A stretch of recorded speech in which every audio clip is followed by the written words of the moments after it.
আমরা এমন এক কঠিন সময় বাস করছি, জেনার জন্য 4 জন সাক্ষীর কথা ভুলে যান। আপনি এখন 4 মিলিয়ন সাক্ষীও জোগাড় করতে পারবেন, কারণ পর্নোগ্রাফি ইন্ডাস্ট্রি, নোংরামের ইন্ডাস্ট্রি ব্যভিচার বিক্রি করে, বিলিয়ন বিলিয়ন ডলারের ব্যবসা করে।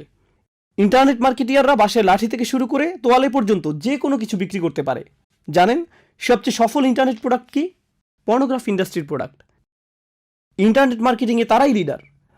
যদি ইন্টারনেট মার্কেটিংয়ের কোনো সেমিনারে যোগ দেন, দেখবেন ইন্ডাস্ট্রিতে সবচেয়ে সফল ব্যক্তি, নিজের বিনিয়োগ থেকে যে সবচেয়ে বেশি উপার্জন করে, সে হলো ওই ব্যক্তি যে অনলাইনে জেনা ব্যভিচার বিক্রি করে।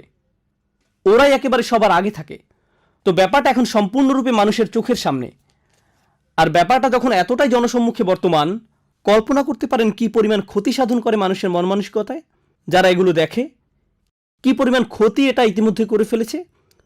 কত লক্ষ কোটি শিশুরা মানসিকভাবে ক্ষতিগ্রস্ত হয়েছে, কত কিশোর কিশোরীর মন মানসিকতা নষ্ট করে দিয়েছে এই অসভ্যতা, কত শত বিবাহ ধ্বংস হয়ে যাচ্ছে এই নোংরা চিত্রগুলো জনসম্মুখে ভেসে বেড়ানোর কারণে। এই অসভ্য চিত্রগুলো চোখের সামনে না এসে পড়াটা এখন কতটা প্রায় অসম্ভব হয়ে দাঁড়িয়েছে, যত চেষ্টাই আপনি করেন না কেন। কারণ অগণিত অর্থ ব্যয় করা হচ্ছে এটা নিশ্চিত করার জন্য যে আপনি যেন এরকম কিছু একটা দেখতে বাধ্য হন। তাই কোরআন এসে বলেছে এটা খুবই সংকটজনক এক সমস্যা, যার রয়েছে খুবই ক্ষতিকর এবং ধ্বংসাত্মক প্রভাব। মানুষের বুদ্ধিতে জট পেকে যাবে, এগুলো তাদের চিন্তাভাবনাগুলো গুলিয়ে ফেলবে, মাথা নষ্ট করে দিবে। তাদের দ্বারা এমন সব অপরাধ সংঘটিত হবে যে এমনকি বুঝেও আসবে না।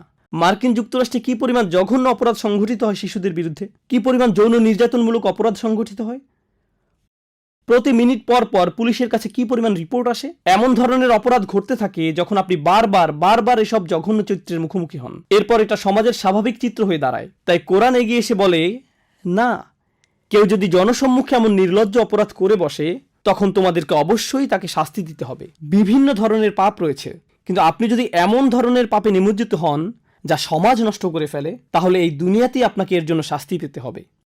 আপনি এমন অনেক পাপ করি যা শুধু আমাদের নিজেদের ক্ষতি করে। এতে শুধু আমরা ব্যক্তিগতভাবে ক্ষতিগ্রস্ত হই, আর এর জন্য কিয়ামতের দিন আমাদেরকে আল্লাহর নিকট জবাব দিতে হবে। আমাদের সেজন্য এই পৃথিবীতে শাস্তি দেওয়া হয় না।